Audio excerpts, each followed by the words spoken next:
ನನ್ನ ಮಗಳು. ಹೌದು, ಅವಳು ನನ್ನ ಮಗಳು. ನನಗೆ ಅವಳಿಗಿಂತ ಹೆಚ್ಚೇನುಂಟು ಈ ಪ್ರಪಂಚದಲ್ಲಿ.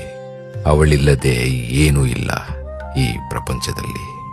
ಈ ಅಪ್ಪನ ಸೊತ್ತು ಅವಳೇ, ಈ ಅಪ್ಪನ ಗತ್ತು ಅವಳೇ, ನಾ ಬಿತ್ತಿ ಬೆಳೆಸಿದ ಸಂಪತ್ತೂ ಅವಳೇ.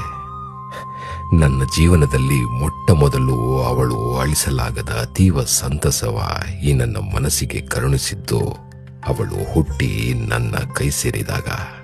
ಆ ನೆನಪುಗಳು ಅಜರಾಮರ. ಆ ಮೊದಲ ನೋಟ, ಆ ಮೃದು ಸ್ಪರ್ಶ, ಆ ತೊದಲು ಮಾತು, ಆ ದೇವರು ಕೊಟ್ಟ ವರಪ್ರಸಾದವೇ ಈ ನನ್ನ ಮಗಳು. ಬಾನೆತ್ತರಕ್ಕೆ ಕನಸು ಕಂಡಿಹಳು, ಅಪ್ಪನ ಹೆಗಲ ಭಾರವ ಇಳಿಸಬೇಕೆಂಬ ಪಣತೊಟ್ಟಿಹಳು. ತಾಯಿಯನ್ನಲೇ ಅವಳ ವಾತ್ಸಲ್ಯವ ಕಂಡು ಒಬ್ಬ ತಂದೆಯಾಗಿ ಅಪ್ಪನ ಪ್ರೀತಿ ಮಗಳಿಗೆ ಕೊಡುವುದಕ್ಕಿಂತ ಮಗಳ ಪ್ರೀತಿಯಲ್ಲಿ ಅಮ್ಮನನ್ನು ಕಂಡ ಕ್ಷಣಗಳೇ ಹೆಚ್ಚು. ಅಷ್ಟು ಪವಿತ್ರ ಈ ಪ್ರೀತಿ, ಈ ವಾತ್ಸಲ್ಯ, ಈ ಬಾಂಧವ್ಯ. ನಿಷ್ಕಲ್ಮಶ ಪ್ರೀತಿಗೆ ರಾಯಭಾರಿ ಅವಳೇ. ನನ್ನ ಮಗಳು, ನನ್ನ ಮುಗಿಲು, ನನ್ನ ನೆರಳು.